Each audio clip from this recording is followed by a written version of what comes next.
안녕하세요. 최진석입니다. 저는 인사를 잘 안 하려고 했는데 우리 영상을 찍는 제자들이 꼭 인사를 하라고 그래서 이렇게 열심히 합니다. 네, 우리가 인간은 문명을 건설하는 존재다. 그다음에 또 문명은 물건이 됐든 제도가 됐든 생각이 됐든 인간의 생각이 만든다. 자, 그러면은 이 생각이라는 건 좀 사실 막연하잖아요. 문명에서 어떤 주도적이고 주인 같은 역할을 할 수 있는 그런 생각이라는 것은 도대체 무엇을 말하는 걸까 하는 의문이 들 수 있습니다. 자, 그런데 문명, 특히 이제 물건들이 만들어지는 이렇게 과정을 보면은 생각이 무엇인가를 알 수 있을 것 같아요. 이 세계에 존재하는 모든 것들은 다 어떤 불편함을 해결한 것들입니다. 이 세계에 존재하는 것들, 의자며 우주선이며 뭐며 이런 것들은 전부 어떤 불편함을 해결한 것들이에요. 내가 하늘을 날지 못해서 불편하다. 그래서 하늘을 날고 싶다. 비행기가 나오는 거죠. 내가 이렇게 혼자 천천히 걷는 것이 불편하다. 저기까지 좀 더 빨리 가고 싶다. 그래서 그때 수준으로 나온 것이 자전거입니다. 이 세계에 존재하는 것은 단 하나도 예외 없이 전부 불편함을 해결한 결과들입니다. 그렇다면은 생각한다는 것이 생각이 구체적으로 드러나는 한 형태가 불편함을 느끼는 거라고 말할 수 있습니다. 이 세계에 존재하는 어떤 것도 다 생각의 결과다. 이 세계에 존재하는 어떤 것도 다 불편함을 해결한 결과다. 똑같은 문장이 있습니다. 이 세계에 존재하는 어떤 것도 다 문제를 해결한 결과다. 문제점을 해결한 결과다. 이 세계에 존재하는 물건이 됐든 제도가 됐든 생각이 됐든 어떤 것도 전부 다 문제를 해결한 결과입니다. 생각뿐만이 아니라 제도, 물건 모든 것이 다 문제를 해결한 결과다. 그렇다면은 생각의 가장 중요한 속성 가운데 하나가 불편함을 느끼는 것, 문제점을 발견한 것이라고 말할 수 있습니다. 창의적 인간은 우선 원초적으로 불편함을 느끼는 인간입니다. 문제를 발견하는 인간입니다. 일반인과 다른 점이 있다면 불편함을 느껴서 그 불편함을 자기가 해결하려고 덤빈다는 점입니다. 문제점을 발견해서 그 문제를 자기 일로 생각하고 그것을 해결하려고 덤빈다는 점입니다. 그냥 덤빌 뿐만 아니라 집요하게 그 문제점과 불편함을 놓지 않는 거죠. 자, 이렇게 본다면은 문명의 주도권을 잡고 싶거나 창의적인 인간이 되고 싶거나 더 자유로운 인간이 되고 싶거나 더 풍요로운 인간이 되고 싶은 사람은 그렇게 경로가 복잡하지 않습니다. 불편함을 느껴라. 문제점을 발견해라. 그리고 불편함을 해결하려고 덤벼라. 문제점을 해결하려고 덤벼라.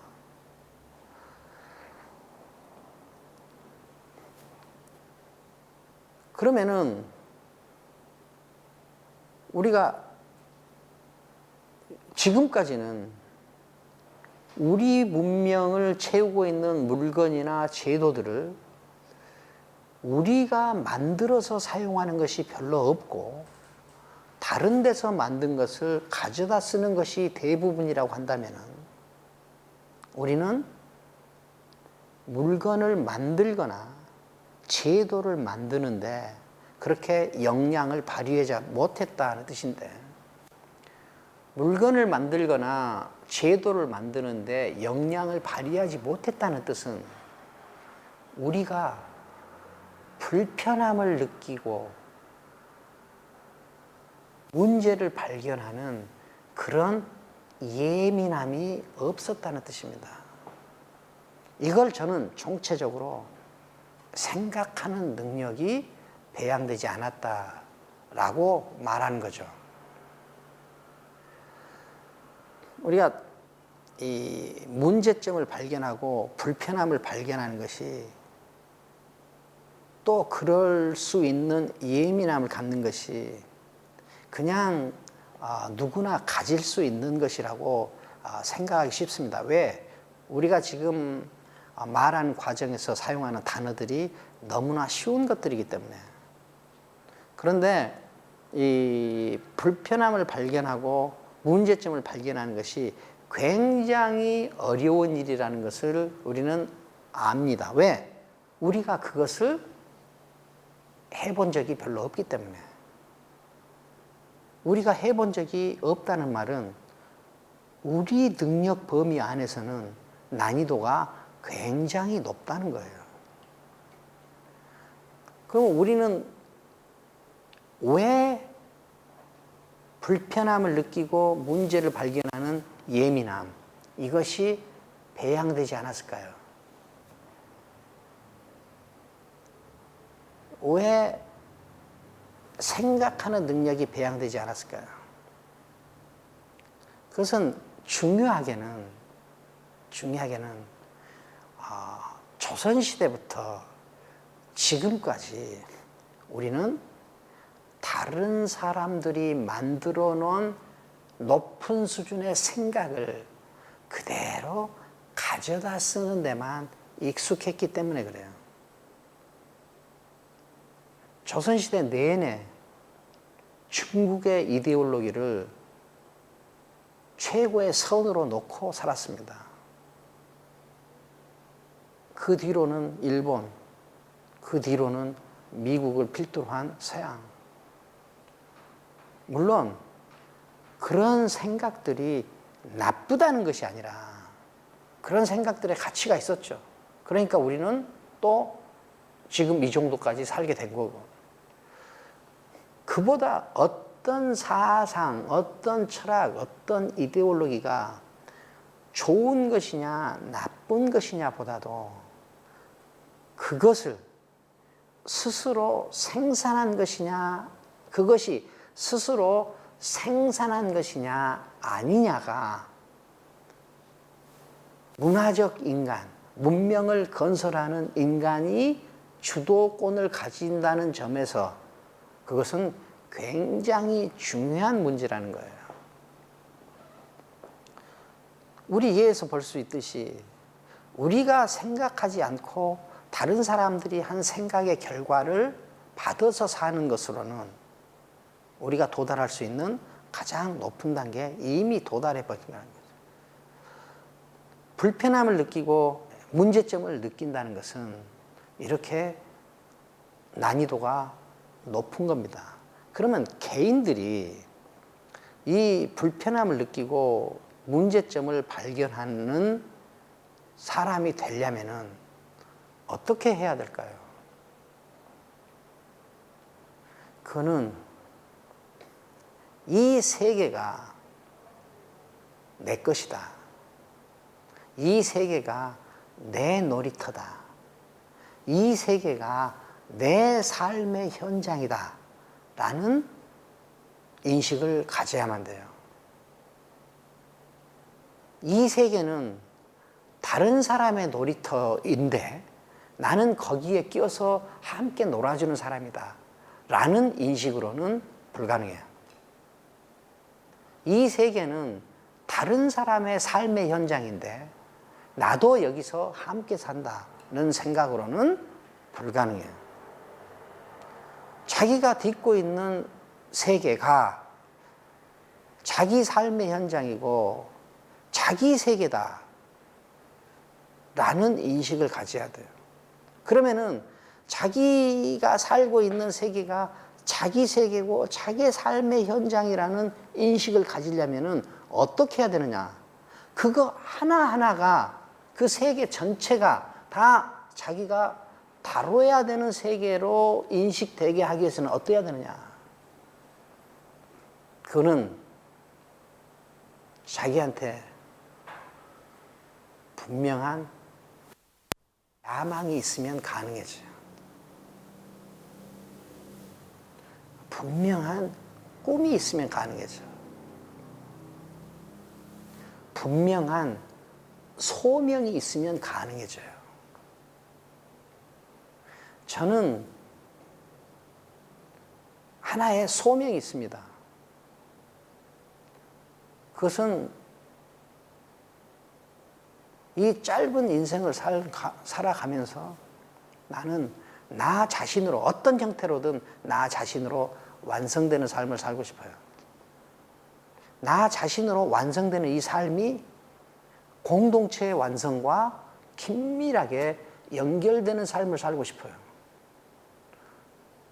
그래서 내 한 단계 도약이 우리나라의 한 단계 도약과 긴밀하게 연결되면 좋겠다는 소망을 가지고 있어요. 그렇기 때문에 저는 이런 소망을 가지고 있기 때문에 왜 후진국으로 살던 사람이 선진국으로 진입하지 못하는가? 왜 어떤 사람은 물건을 만들고 어떤 사람은 물건을 못 만드는가? 어떤 사람은 생각을 하고 어떤 사람은 생각을 못 하는가? 하는 이 문제들, 이런 어떤 인식을 할 수 있게 됐어요.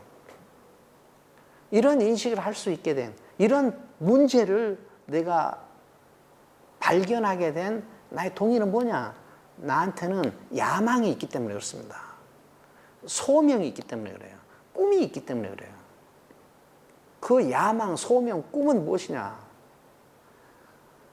지금까지 종속적으로만 살아왔던 우리나라가 어떻게 하면 더 독립적이고 자유로운 국가가 될 수 있을까?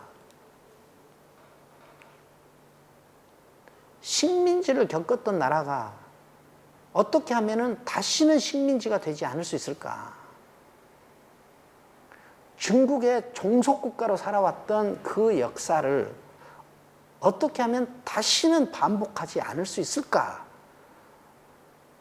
저는 그러지 않을 수 있게 만드는 것이 내가 자유롭게 살다 가는 것이고 우리나라를 자유로운 국가로 만드는 것이라고 믿고 그 소명을 가지고 있기 때문에 저는 이런 문제에 대해서 훨씬 더 예민하고 그래서 불편함이 보이고 문제점이 보이는 것입니다. 죽기 전까지 꼭 완수하고 싶은 야망이 있으면, 꿈이 있으면, 비전이 있으면, 소명이 있으면 이 세계가 자기 삶의 현장으로 인식됩니다. 이 세계가 자기 삶의 현장으로 인식되면 예민해집니다. 예민해지면 불편함과 문제점이 보입니다. 그러면은 불편함과 문제점이 보이면 그 불편함과 문제점을 붙들고 혹은 물고 늘어지고 싶어집니다. 그러면은 하루하루가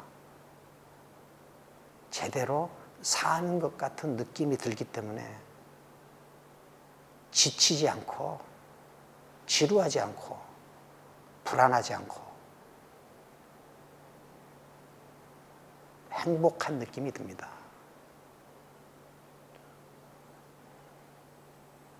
생각한다는 것은